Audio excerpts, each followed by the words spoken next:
경상북도 포항.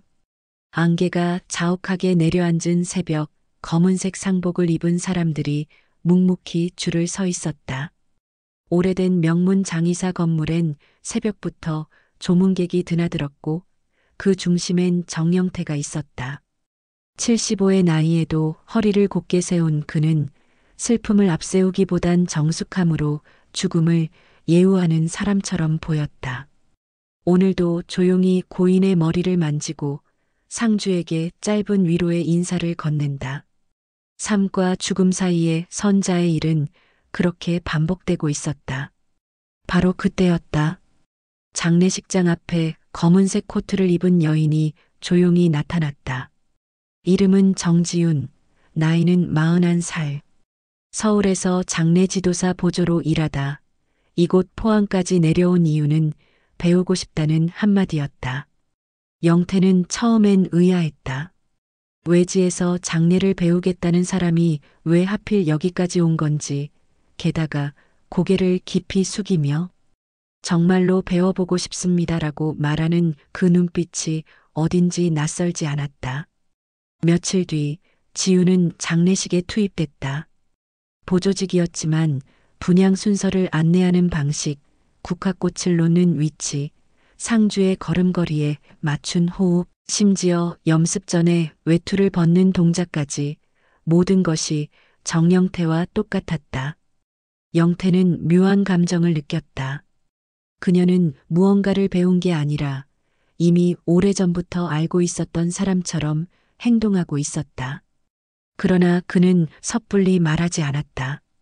세상엔 우연이란 게 있고 익숙함이 반드시 인연을 뜻하는 것은 아니기 때문이다. 그날 밤 영태는 혼자 방 안에서 오래된 서랍장을 꺼냈다. 그 안엔 여전히 딸 정수연의 마지막 유품이 고스란히 남아 있었다. 붉은 리본이 감긴 머리끈, 유치원 졸업사진, 그리고 작고 낡은 고양이 인형. 30년 전 5살이었던 수연은 불의의 화재로 실종됐다. 사고 당시 시신은 발견되지 않았고 정황상 사망 처리되었지만 영태는 단 한 번도 포기한 적이 없었다. 매일 새벽 제단 앞에서 조용히 기도하며 딸이 살아있을 거란 희망을 지켜왔다. 며칠 후 지우는 조용히 염습실을 청소하고 있었다. 그 모습을 본 영태는 말없이 그녀를 지켜보았다. 그녀는 헌화용 국화를 준비하며 아주 낮은 목소리로 조가를 흥얼거렸다. 그 노래는 놀랍게도 30년 전 영태가 직접 작곡해 딸에게 불러주던 자장가였다. 그는 순간 숨이 멎을 듯한 충격을 받았다. 그 멜로디를 아는 사람은 가족 외엔 없었기 때문이다. 가슴이 쿵쿵 뛰기 시작했다. 그는 뒤돌아서며 혼잣말을 중얼거렸다. 수연이일 리가 없지. 설마 그럴 리가 없지. 다음 날 영태는 비서에게 조용히 지시를 내렸다. 정지윤 씨의 고아원 기록을 확인해 보게. 그리고 가능하다면 DNA 검사도 준비해 주게. 단 절대 외부에 알려져선 안 돼.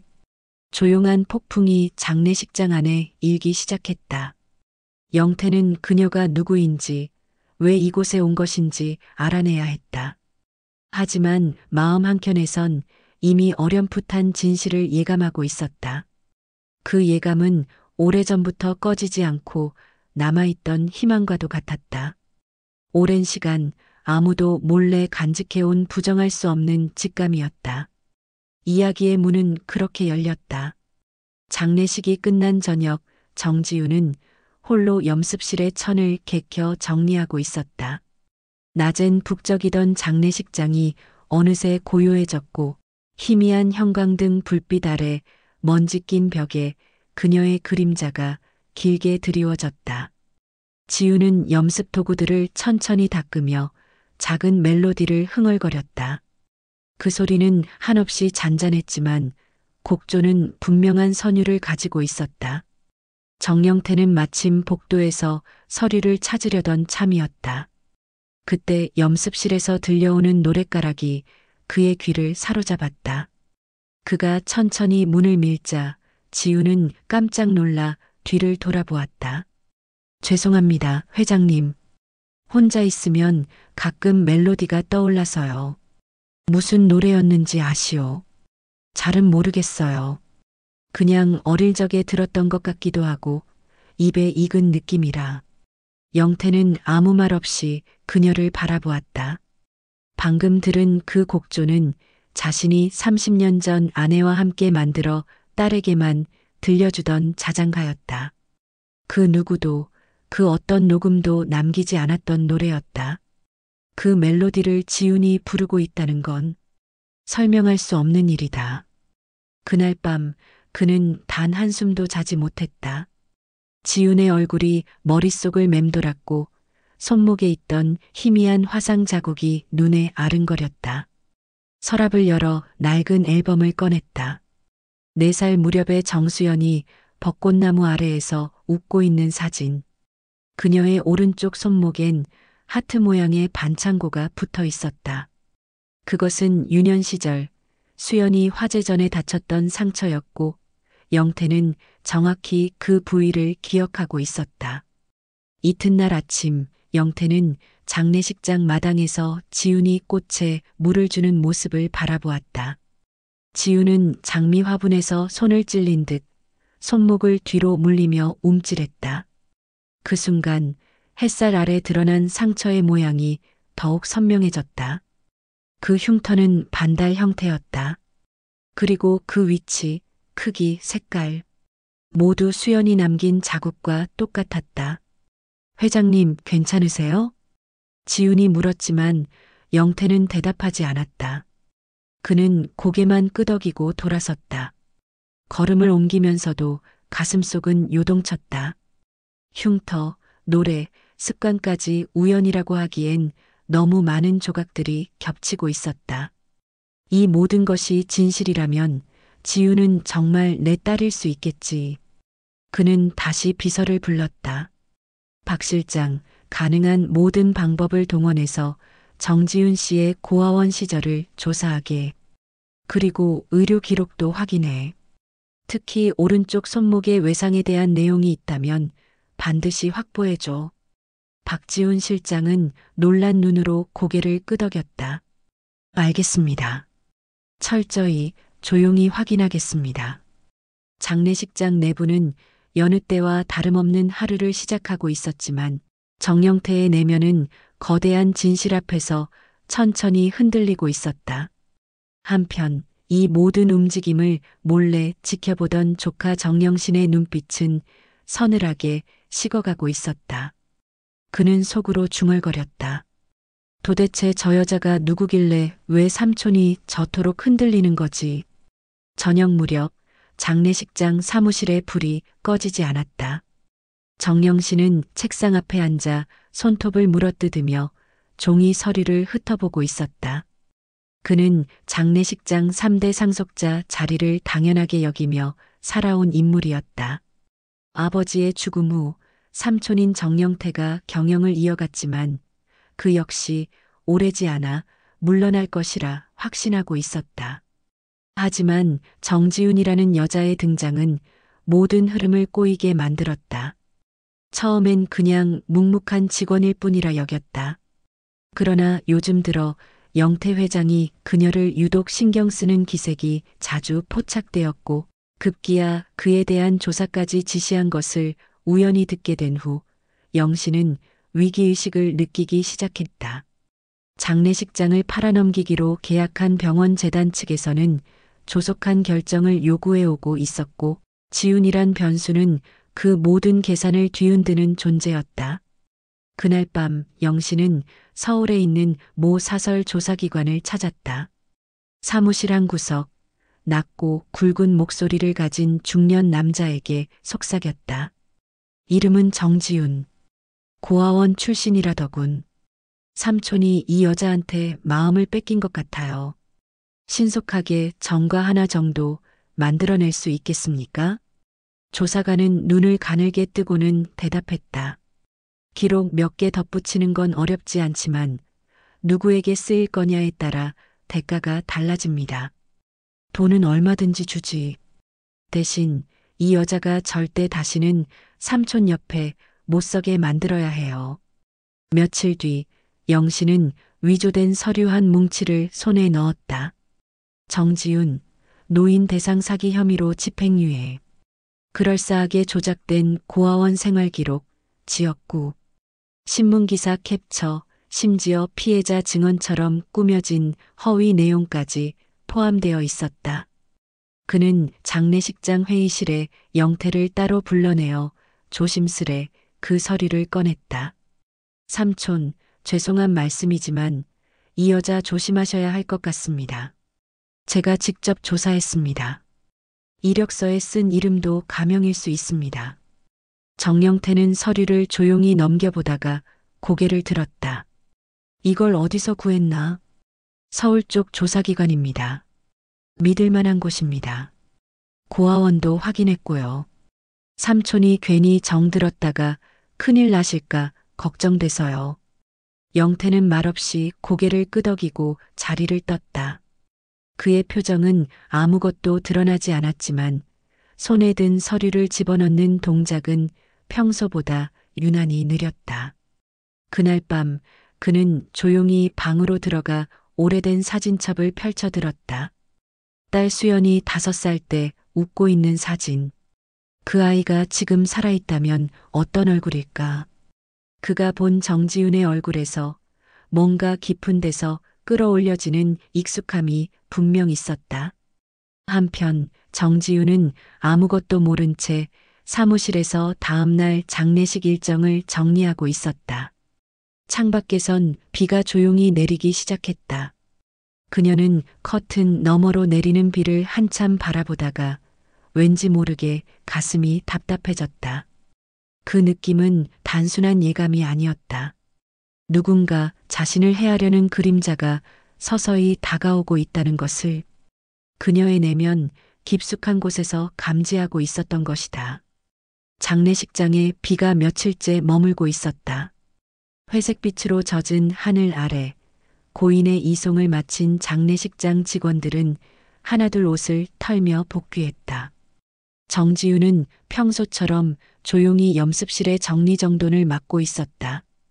구석구석 닦아낸 후 선반 아래 먼지 쌓인 작은 나무 서랍장을 정리하다가 가장 안쪽에서 오래된 금속 열쇠 하나를 발견하게 되었다.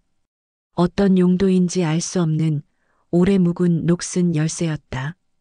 그녀는 문득 장례식장 뒤쪽 창고가 떠올랐다. 영태 회장이 예전부터 그곳은 건들지 말라고 신신당부한 장소. 지우는 잠시 망설이다가 창고로 발걸음을 옮겼다. 빗소리만이 귓가를 맴도는 정적 속 그녀는 열쇠를 조심스레 자물쇠에 넣었다. 철컥. 문이 열렸다.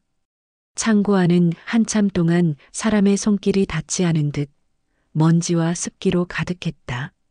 그리고 가장 안쪽 작은 책장 위에 수연이의 물건이라고 적힌 오래된 상자가 놓여 있었다. 지우는 그 상자를 향해 천천히 다가갔다. 속에는 오래된 머리핀, 유치원 이름표, 무지개 색연필과 인형 하나가 들어 있었다. 그리고 그 아래 낡은 음악 상자가 하나 더 있었다. 그녀는 상자를 열었다. 짧은 멜로디가 흐르기 시작했다. 아주 단순한 하지만 어딘가 마음을 깊이 흔드는 선율이었다. 지훈의 눈에 갑자기 눈물이 고이기 시작했다. 그 곡조는 너무나도 익숙했다. 입술이 무의식적으로 그 선율을 따라 움직였다. 라 마이너스라 별빛은 말하죠. 엄마와 아빠가 널 지켜준다고. 그녀는 가만히 따라 흥얼거렸다. 그때 창고 입구에서 누군가의 그림자가 비쳤다. 정영태였다. 조용히 열린 창고 문 너머 그는 멈춰서서 딸의 자장가를 흥얼거리는 지훈을 바라보고 있었다. 그 노래는 자신이 아내와 함께 작곡해 수연에게만 불러주던 자장가. 악보도 없고 세상 어디에도 존재하지 않는 선율이었다. 영태는 말없이 뒤로 물러섰다. 심장이 떨리고 손끝이 얼어붙는 듯했다.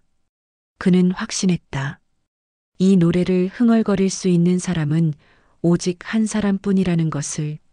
그날 밤 그는 딸 수연의 의료 기록과 DNA 채취를 위한 자료들을 준비하라고 박지훈 비서에게 지시했다. 목소리는 차분했지만 박지훈은 처음으로 그에게서 흔들리는 감정을 느꼈다. 회장님, 설마 이수진 씨가 아니 정지훈 씨가 따님이라고 생각하시는 겁니까? 나는 그렇게 단정하지 않네. 하지만 내 직감은 단 한 번도 틀린 적이 없었어. 영태는 그렇게 말하고는 조용히 창밖의 비를 바라보았다. 그의 눈에 비친 것은 오늘의 빗줄기가 아니라 30해 전 실종 당일 내리던 그날의 빗방울이었다. 한편 정지우는 방 안에서 홀로 잠을 이루지 못하고 있었다. 머릿속에 음악 상자의 멜로디가 계속 맴돌았다. 그 노래를 언제 처음 들었는지, 누가 불러주었는지 기억나지 않는데도 그리운 감정이 자꾸만 치밀어 올랐다. 그리고 그녀는 자신도 모르게 중얼거렸다. 수연이라는 이름 어디서 들어본 적이 있는 것 같기도 하고 정말 나에게 그런 이름이 있었던 걸까? 익숙하지만 확신할 수 없는 그 이름, 그리고 어딘가 숨겨진 자신의 과거. 지우는 가슴 한편이 쿡쿡 아려오는 것을 느꼈다. 무엇이 이렇게 자신을 혼란스럽게 만드는지 점점 알 수 없게 되어가고 있었다. 늦은 오후 장례식장 입구 앞. 기자들의 카메라 셔터 소리와 고막을 찌르는 듯한 질문 세례가 쏟아지고 있었다. 정영신이 직접 불러 모은 기자들이었다. 그는 검은 정장에 붉은 넥타이를 메고 고개를 반쯤 숙인 채 서류 한 장을 꺼내 들었다. 정지훈이라는 여성이 최근 포항 명문 장의사에 근무 중이라는 사실은 이미 알려졌습니다. 하지만 이 여성의 과거, 과연 아무 문제 없을까요? 노인을 대상으로 한 사기 전과 고아원 출신 기록 조작 정황, 이 모든 것이 확인되었습니다. 기자들은 동시에 수첩을 꺼내 들었고 몇몇은 휴대폰으로 그 장면을 실시간 전송하고 있었다. 지훈의 얼굴이 인쇄된 문서, 그 옆에는 고아원 출신 전가자, 장례식장 침투라는 자극적인 문구가 선명히 적혀 있었다. 뉴스는 그날 저녁 지역 커뮤니티를 통해 순식간에 퍼져나갔다. 그 여자, 원래 정체가 뭐래? 이제 보니 수상하다 했어. 고아원 출신이라며? 사기 전과도 있다던데? 익명의 댓글들이 쏟아졌고 며칠 전까지만 해도 다정하게 인사하던 조문객들마저 눈길을 피했다. 심지어 장례 예약 2건이 취소됐다는 연락까지 접수되었다. 그날 밤 정지우는 자신의 이름이 실린 뉴스 기사를 휴대폰으로 보고 있었다. 손이 떨렸다. 머릿속은 하얘졌고 심장이 두근거렸다. 그녀는 몇 초 동안 멍하니 화면을 바라보다 결국 휴대폰을 내려놓고 주저앉고 말았다. 회장님께 말씀드려야 할까요? 아니요. 제가 떠나면 조용해지겠죠. 그녀는 조용히 짐을 싸기 시작했다. 가지고 있던 낡은 여행 가방에 속옷과 옷까지 몇 벌, 그리고 음악 상자를 조심스럽게 넣었다. 그때 방문을 두드리는 소리가 들렸다. 지훈 씨, 문 좀 열어보게. 정영태의 목소리였다. 지훈은 조심스럽게 문을 열었다.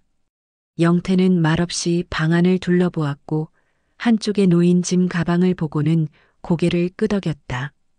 떠나려고 했던 겁니까? 회장님 죄송합니다. 제가 괜히 폐를 끼쳤습니다. 제가 여기 있는 것만으로도 장례식장에 피해가 간다면. 그가 그녀의 말을 막았다. 당신은 아직 아무 말도 하지 않았고 아무 잘못도 저지르지 않았습니다. 오히려 내게는 고마운 존재입니다. 지훈의 눈이 흔들렸다. 그는 작게 한숨을 내쉬고 말했다. 내일 기자들을 모두 불러 모을 겁니다. 그 자리에서 내가 직접 말하죠. 당신이 어떤 사람인지, 그리고 내가 왜 당신을 믿는지. 지우는 고개를 저었다. 그러시면 회장님도 공격받으실 거예요. 괜찮으시겠어요? 영태는 말없이 그녀를 바라보다가 조용히 고개를 끄덕였다. 내가 감당해야 할 몫입니다. 그리고 딸을 지키는 일이라면 나는 무엇이든 할 수 있습니다. 지우는 눈을 크게 떴다. 그 말이 뜻하는 바를 확신하진 못했지만 마음 어딘가가 따뜻해지는 것을 느꼈다.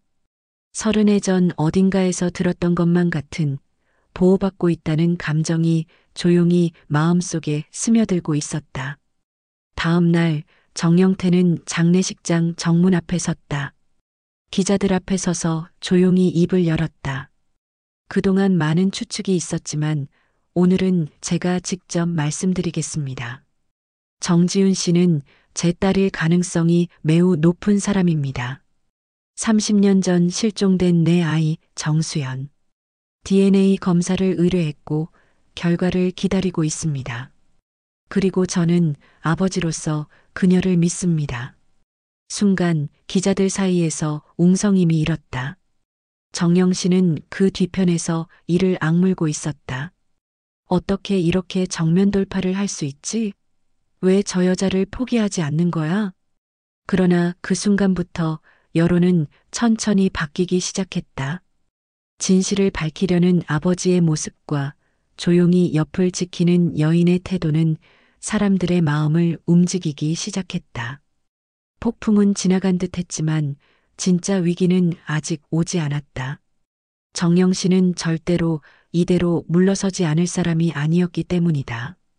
정영 씨는 기자회견 다음 날 아침 이른 시간부터 고급 승용차를 타고 서울로 향했다. 그의 얼굴엔 억눌린 분노가 가득했고 통화하는 목소리는 점점 날카로워졌다. 당장 좋지 않으면 이 계약도 물립니다. 그 여자가 정 회장 곁에 머무는 한 인수권은 무산이라고 병원 재단 쪽에 전하세요. 통화를 마친 그는 서류 가방을 던지듯 옆에 내려놓고 창밖을 노려보았다. 기자회견은 자신이 쳐놓은 판을 완전히 뒤엎었다. 그 여자가 딸일지도 모른다는 회장의 발언은 모든 의심을 한순간에 감정의 파도로 바꾸었다. 이대로 끝낼 순 없다는 생각이 그를 더욱 조급하게 만들고 있었다.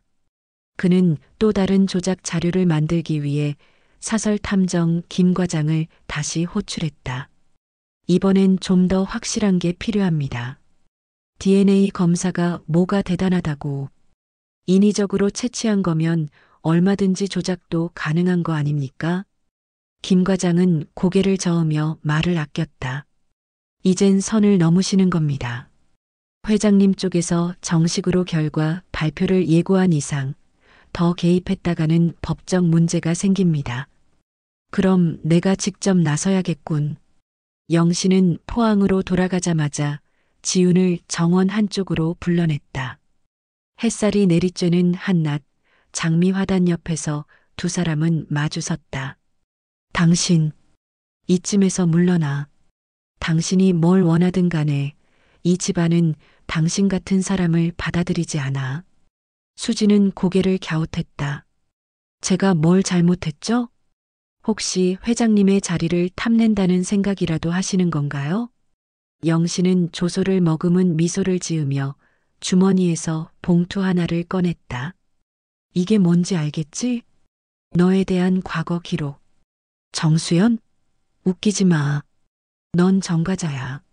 서울에서 노인 상대로 사기치고 돌아다닌 사람. 이걸 삼촌에게 보여줄 생각은 없어. 대신 내일까지 짐 싸서 이 집에서 나가. 그럼 끝내줄게. 수지는 잠시 말이 없었다. 그러다 천천히 봉투를 집어들었다. 이게 사실이라고 믿으시는 건가요? 믿고 말고는 중요하지 않아.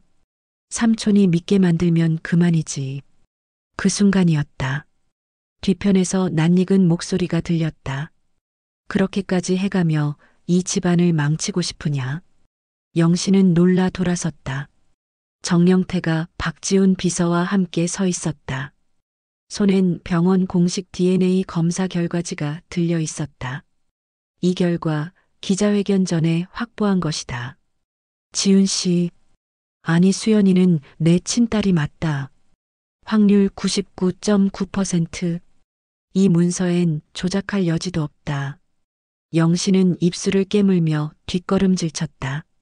말도 안 돼요, 그렇게까지. 그럼 내가 들고 있는 이 서류는요? 가짜다. 김미숙 원장이 직접 확인해 줬다.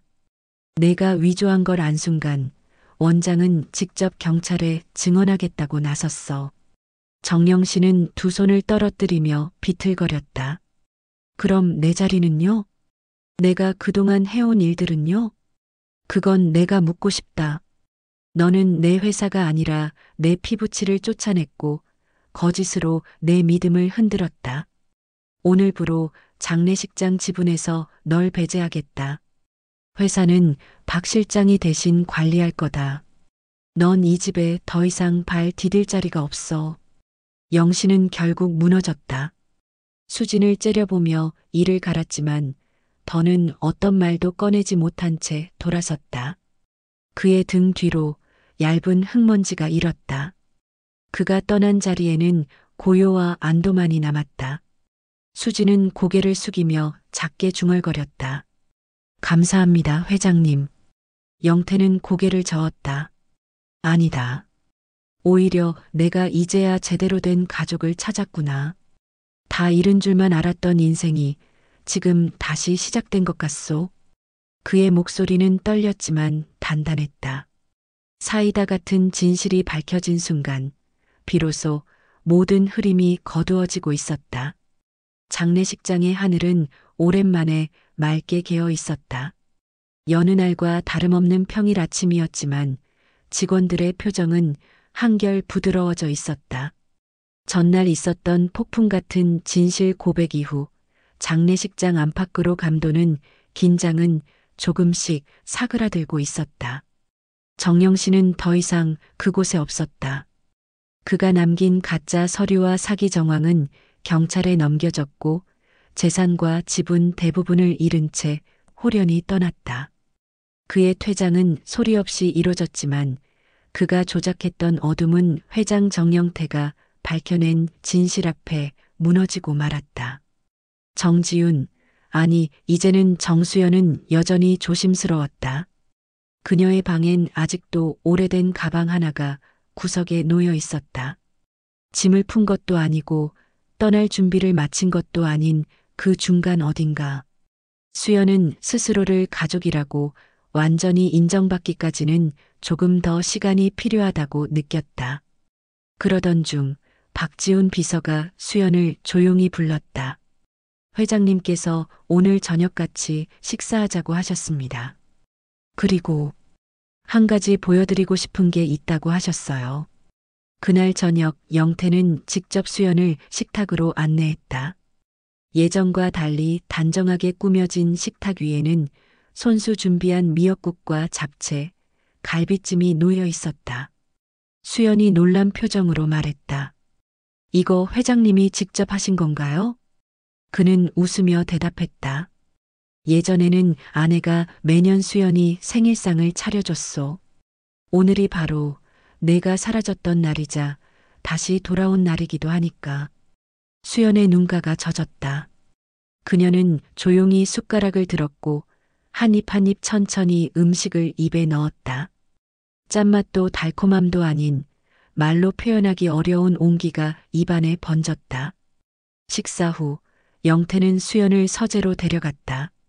책상 위에는 커다란 서류철이 놓여 있었고 그 안에는 범석 장례식장의 지분 서류와 함께 명예 이전 동의서가 담겨 있었다.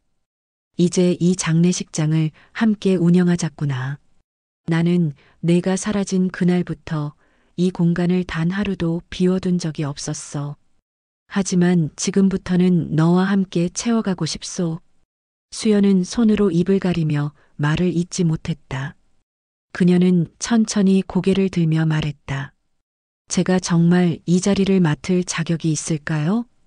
단순히 친딸이라는 이유로 너무 많은 것을 받는 것 같아요. 영태는 고개를 저었다. 수연아, 그동안 너는 이미 많은 것을 지켜냈어. 진실을 견디고 거짓에 흔들리지 않았지.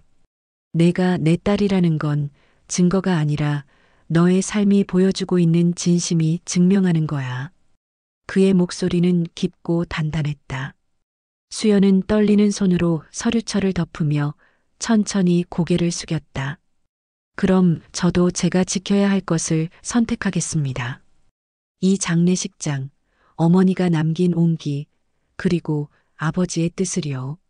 며칠 뒤 장례식장 입구에는 새로운 현판이 걸렸다. 정영태 정수연 장례문화연구소.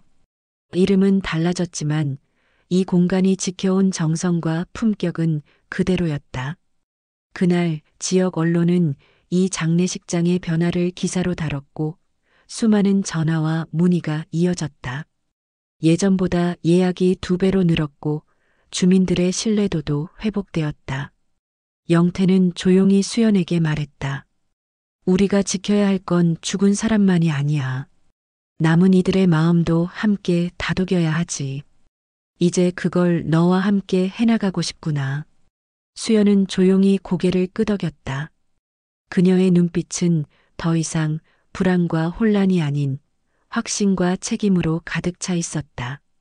30해의 공백을 지나 두 사람은 비로소 같은 길을 걷기 시작했다. 잃어버린 시간은 되돌릴 수 없지만 이제 남은 생은 서로를 지키며 살아가기로 약속한 순간이었다. 가을 햇살이 따뜻하게 내리쬐던 어느 날 포항 근교의 한 장례문화센터에서 작고한 무연고 노인의 장례식이 진행되고 있었다.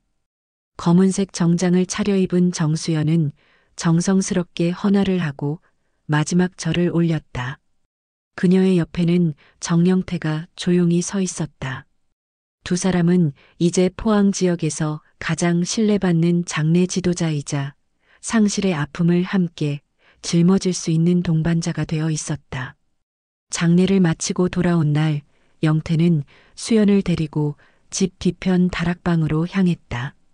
그곳은 수연이 실종된 이후 단 한 번도 정리된 적 없는 공간이었다. 영태는 낡은 나무 상자 하나를 꺼내 조심스럽게 열었다. 이건 내가 어릴 때 가장 아끼던 것들이야. 네가 사라지고 나서도 난 이걸 버리지 못했지. 수연은 상자 안을 들여다보았다. 그 안에는 삐뚤빼뚤한 글씨가 적힌 그림일기, 조그만 머리핀, 그리고 낡은 인형 한 마리가 있었다. 그녀는 손을 뻗어 인형을 안고 오래된 그림일기의 한 페이지를 펼쳤다. 오늘 아빠랑 강아지 인형 샀다. 이름은 뽀삐. 아빠가 제일 좋은 사람이래요. 순간 수연의 눈가에 눈물이 고였다. 그녀는 조용히 인형을 품에 안고 입을 열었다. 기억나요, 이 인형. 제가 엄마랑 시장에서 떼쓰다가 사달라고 했었는데 아빠가 몰래 사와서 제 침대에 놓아줬었어요. 영태는 한동안 아무 말도 하지 못했다. 그저 딸이 떠올리는 기억 하나하나를 담아내려는 듯 고개만 끄덕일 뿐이었다. 잠시 후 그는 작은 사진첩을 꺼내 수연 앞에 펼쳐 보였다. 그 안에는 젊은 시절 아내와 함께 수연을 안고 웃고 있는 가족 사진이 담겨 있었다. 내 엄마가 마지막까지 했던 말이 있단다. 우리 수연이 꼭 다시 찾을 수 있을 거예요. 당신은 절대 포기하지 마요. 수연은 천천히 앨범을 덮었다. 그리고 아버지의 손을 꼭 잡았다. 그 말을 정말 지켜주셨네요. 아버지 덕분에 제가 다시 돌아올 수 있었어요. 영태는 웃으며 고개를 끄덕였다. 돌아와줘서 고맙다. 내가 없던 시간, 난 그저 기다리는 사람이었지만 지금은 다시 아버지가 됐구나. 그날 밤 두 사람은 오래된 음악 상자를 꺼내 함께 멜로디를 들었다. 수연은 조용히 입을 열었다. 이 노래 어릴 적엔 몰랐는데 이제는 들을 수 있네요. 이 안에 엄마와 아빠의 사랑이 다 담겨 있었던 거예요. 영태는 조용히 수연의 어깨에 손을 얹었다. 그 손길엔 지난 30년의 기다림이 말없이 스며 있었다. 며칠 뒤 장례식장에선 작지만 의미 깊은 행사가 열렸다. 이름하여 햇살 재단 출범식. 정수연은 실종아동 가족 지원과 무연고 장례 지원을 위한 재단을 설립했고, 이날은 그 첫걸음을 내딛는 날이었다. 포항시장과 지역 주민, 여러 유족들이 참석했고 모두가 한마음으로 박수를 보냈다. 수연은 연단에 올라 말했다. 저는 한때 세상에서 잃어버려졌던 아이였습니다. 하지만 이제는 누군가를 찾아주는 사람이 되고 싶습니다. 그게 저를 기다려준 아버지께 드릴 수 있는 가장 큰 감사입니다. 정영태는 단상 아래서 조용히 고개를 끄덕였다. 그의 눈에는 더 이상 지난날의 외로움이 없었다. 행사가 끝난 뒤 두 사람은 한강처럼 잔잔한 바람이 부는 포항 바닷가를 걸었다. 붉은 석양 아래 나란히 걷는 부녀의 뒷모습은 어느 누구보다 단단하고 평화로워 보였다. 수연은 바닷가 벤치에 앉으며 말했다. 아버지, 이제 정말로 집에 돌아온 것 같아요. 그동안 헤맸던 시간들이 이제야 다 의미 있었던 것처럼 느껴져요. 영태는 웃으며 대답했다. 그래, 이제는 너와 함께 새로운 시간을 만들어 가야겠지. 남은 생, 우리가 함께 쌓아갈 날들이 더 소중할 거야. 수연은 고개를 끄덕였다. 그들의 시선은 수평선 너머를 향하고 있었고, 그곳엔 잃어버린 세월을 대신해줄 새로운 내일이 기다리고 있었다. 30년 만에 돌아온 딸과 30년을 기다린 아버지. 그 재회는 끝이 아닌 진짜 시작이었다.